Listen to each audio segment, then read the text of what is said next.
on this too, is how do we make these centers more into resilience centers? That's a large part of the work there. And through our EECBG grant that we expect to be funded shortly. On-site solar, I already covered that. Inflation Reduction Act and US EPA grants, those are also something I already spoke about. I'm really looking to leverage what grants we have with partners. For example, Metro Health was just able to let us know that they received their grant letter for their community change grant, which is really exciting, and that helps with residential focus. I can go into that if anybody has any questions. Buildings, parks, and transportation. Building performance standards, we're working with 3 other cities, Cincinnati, Columbus, and Dayton, on a grant through the DOE to work on building portfolio standards for high-use buildings, large commercial buildings, and we presented to council previously on that one. There's also a $10 million hub grant, which we will be a sub-awardee probably in 2025. The development incentives, working with development team on a development scorecard that incentivizes green building attributes and awards additional points or prioritizes in the scorecard points based on like LEED standards, things like that. Built environment workforce development, we're coordinating closely with Greater Cleveland Works, as they're now called, and on that $10 million ARPA funding to support construction jobs. There's a climate bucket there too, so we're working closely with Renee Timberlake, who is the director of Built Environment Collaborative. Natural systems, trees, and stormwater, urban forestry grant I already mentioned, we were able to work on with and continue to work on with Director Nichols and her team. And then Summer Youth Employment Program, we did complete our first Summer Youth Employment program that's focused on urban forestry in collaboration with Student Conservation Association. It was focused in a particular area in the Buckeye neighborhood, and we intend to have that for the next couple of years of that partnership, or that collaboration, I should say. Waste and circular economy, this is where we're thinking about how do we get away from what's called take, make, waste, and go into a more circular economy where we make things, we work with industry, we work with partners so that there can be a more circular nature to, instead of throwing things in a landfill, how can we keep things out of the landfill and design processes to be a little bit more circular. Sustainable purchasing is one of the first steps there. We're working with finance on getting a sustainable purchasing policy into place and with OEO on the sustainable business certification for city operations. Fix It Cleveland is a community program that focuses on this. This is where residents come in, they volunteer.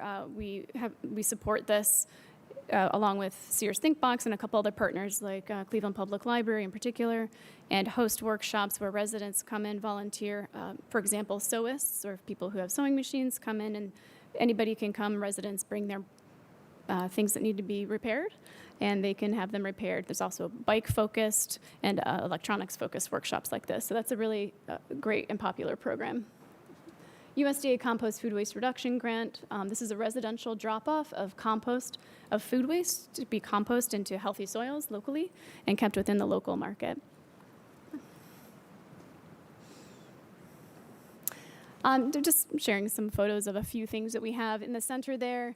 There is our advisory council group that helps subject matter experts, leaders in a lot of different areas for our climate action plan. They supported drafting goals and reviewing goals. On the top left, we have the kickoff of the Community Forestry Corps program, the Summer Youth Employment Program this year. The top right, we have Youth Engagement Program hosted by Cleveland Public Library in collaboration with us. And then we have a couple of other photos around in the middle there, and on the center, lower center is employees engagement. And then on the right, we have a couple of engagement sessions. In the middle, a nature-based solutions walking tour for climate action planning. And then on the lower right, we have a community roundtable, a photo of a community roundtable.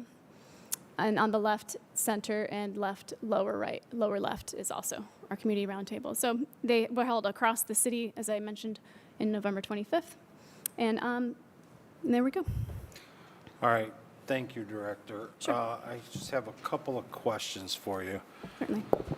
Under your grants awarded, you had 6 in 2021, 3 in 2022, 3 in 2023, and 3 in 2024. Those were awarded, have you implemented the grants? Are they out the door? Are they working? The status of them? Yeah. Yeah. Thank you for that question. So you'll see that, for example, in 2020, we had 6 grants, the value of which was $205,000. Those are shorter grants. Typically, they get immediately implemented. In 2022, we had, for example, an ODNR grant for $10,000. It's included there. That's fully implemented and done. In 2023, that $1 million, the sub and the composting is in process. So that's a 3-year grant and that will wrap up in a couple. So that's about $340,000 of that. The building performance standards is $100,000. That'll wrap up in 2027. And then the planning grant will wrap up by the end of next year. All right, so we don't have any grant money just sitting there waiting to be No. implemented. Everything's Yes, that's right. working and out the door. Except for the ones that were just awarded in the past couple of months, of Right, course. Yes. right. Okay. Yes, we are using that money. Going down to where we are heading, Yes. I would touch on the on-site solar, but I think you and I have had enough conversations regarding that one with Gunning Park. I'm sorry. Yes. Your built environmental workforce development, Yes. You want me to talk more about that? no. Oh. Was that $10 million in ARPA funding, was that from the city of Cleveland? Yes, that was with the Ohio Means Jobs, now called Greater I just saw Cleveland. that email, Greater Cleveland Cleveland Employment or Works. whatever it is. Greater Cleveland Works. Yeah. The PR just went out, the press release, very exciting. And the director of that is Renee Timberlake now. Right, but So we're supporting that. That's not ours. so that's not our $10 million. That's $10 million of ARPA funding. That came from the city of Cleveland. Michelle Rose is the lead for that. Okay. Yes. So of the ARPA dollars that the city of Cleveland received, the $512 million, we put $10 million into ARPA for build environment Collaborative. workforce development, correct? Correct. All right. And then under your compost and food waste reduction, Yes. and I've actually seen one up at Jefferson Puritas, two cans that are sitting up there. So, Okay. But it also says free membership for SNAP eligible households. If people want to use the compost, do they have to pay? So in order to be a part of the program, people have to join. There is a free option for SNAP eligible households. That's an income and eligibility. So that is free. If you are not SNAP eligible, you can apply, join, and that is $12 a month. So I'm not SNAP eligible, right? So if I want to compost Through this program. through this program, right, because I don't have a compost on my property, I have to pay $12 a month to compost. But if I'm SNAP eligible, I can do it for free. That's correct. And this is a pilot program that is about 2 years long. How many people have enrolled in this program so far that are SNAP eligible? I can get that information for you. The application was opened a couple of weeks ago, and All so we right. can follow up with that And information. then my second question is, how many people are enrolled in the program who are not SNAP eligible? Okay, I can find that out. And then the third follow-up question to that is, why are we charging anybody? So this effort is, the compost food waste reduction pilot program is a collaboration between a small business, workforce development, and nonprofit organizations like Riddle Green Partnership. The fees that are we want to open the program to anybody who wants to join. You do not have to, but the grant itself supports the SNAP eligible part of the program. We want to make sure that the availability of these 17 different locations are, actually right now I believe it's 14 different locations with 3 others for 2025. That's open to anybody who wants to join. The grant specifically supports the SNAP eligible side of things. And the grant also supports the workforce development at Riddle Green Partnership and with Rust Belt Riders providing training that is is in compliance with some very specific USDA compost requirements. So this composting program will allow for anybody who is able to join it to bring like meat, bones, any kind of grains, something Can I you ask a wouldn't want to question do on in your that, Councilman? backyard. Yeah, go ahead. Thanks. So through the chair, this is the Rust Belt Riders composting program. What's the difference between this and their normal for-profit venture? Because they offer composting for a price. They'll set up a bin in a neighborhood, and you can go there for a certain monthly fee and compost away. What's different between what they offer normally through their regular, for-profit service and what you're doing? So through the chair, this program, the grant funding specifically supports the workforce development side of things and training in the workforce development, along with not just, so Rust Belt Riders is a subject matter expert. They are providing infrastructure. They are providing workforce development support and training to the certain standard. Red All Green Partnership is one of the places where this composting will occur, and that workforce development, the site where the workforce development will actually occur. So this is a collaboration. It's called a cooperative agreement. It's between not just a government entity and one entity, but it's a collaboration of 5 different entities.